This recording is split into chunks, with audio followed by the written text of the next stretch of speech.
আসসালামু আলাইকুম। যেসব কারণে পাসপোর্ট অফিস থেকে আপনাকে ফেরত আসতে হতে পারে, এমন অনেক ভুল রয়েছে, এমন অনেক পদক্ষেপ রয়েছে আমরা যেগুলো করে ফেলি, যার ফলে আমাদেরকে পুনরায় আবার সেখানে যেতে হয়। পাসপোর্ট অফিসে ঘোরাঘুরি করতে হয়। তো এই ভুলগুলো করবেন না। তো প্রথম যে পয়েন্টটা সেটা হচ্ছে ভুল তথ্য প্রদান। তো আমি যদি একটু ভেঙে বলি, নাম, জন্ম তারিখ বা পিতার নামের বানানে ভুল।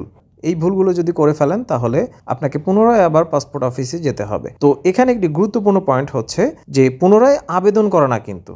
পুনরায় আবার আপনি আবেদন করতে পারবেন না। আপনি একবার আবেদন করলেন, একবারই কিন্তু শেষ। পাসপোর্ট আবেদনে দ্বিতীয়বার আবেদন হয় না। তো আপনাকে যেটা করতে হবে সেটা হচ্ছে বিভিন্ন জায়গায় দৌড়াদৌড়ি করতে হবে। এ স্যার, সে স্যার, অমুক স্যারের সাথে কথা বলতে হবে, অমুক জায়গায় এক টেবিল থেকে আরেক টেবিলে আপনাকে যেতে হবে। মানে একটু হ্যাচাল আপনাকে পোহাতে হবে যেহেতু আপনি ভুল করে ফেলেছেন। তো সুতরাং আপনি যেটা করবেন সেটা হচ্ছে অ্যাপ্লিকেশনের সময় কোনোভাবেই যেন তথ্যটা ভুল না যায় এদিকে খেয়াল রাখবেন। আর টাকা পয়সার ব্যাপার তো রয়েছে। যদি তারা ভুল দেখতে পায় অনেক জায়গায় জিম্মি করে আপনার কাছ থেকে টাকা আদায় করতেও পারে। তো সেই বিষয়টা খেয়াল রাখবেন।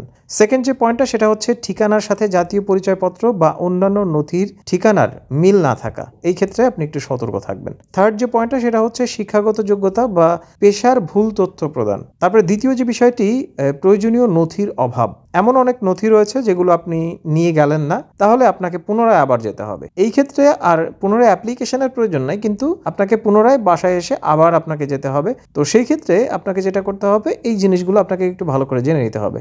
তো সেগুলো কি? বৈধ জাতীয় পরিচয়পত্র, এনআইডি বা জন্ম নিবন্ধন সনদের ফটোকপি সহ মূল কপি অবশ্যই সঙ্গে রাখতে হবে। তো এটা তো সাধারণত সবাই নিয়ে যায়, তারপরেও এখানে পয়েন্টটা উল্লেখ করলাম। সেকেন্ড যে বিষয়টা সেটা হচ্ছে বর্তমান ঠিকানার প্রমাণপত্র হিসেবে বিদ্যুৎ বিল, পানি বা গ্যাস বিলের যে কোনো একটির ফটোকপি সহ মূল কপি সাথে রাখা আবশ্যিক।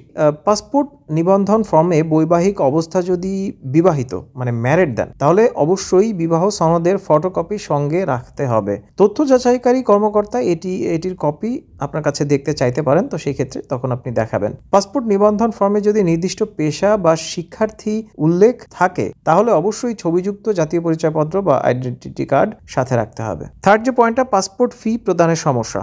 যদি পাসপোর্ট ফি সঠিকভাবে পরিশোধ না করেন, জমার রসিদ না থাকা, তাহলে সেটা সমস্যা হবে। তারপর পয়েন্টটা হচ্ছে যে পুরাতন পাসপোর্টের সঠিক তথ্য না দেয়া।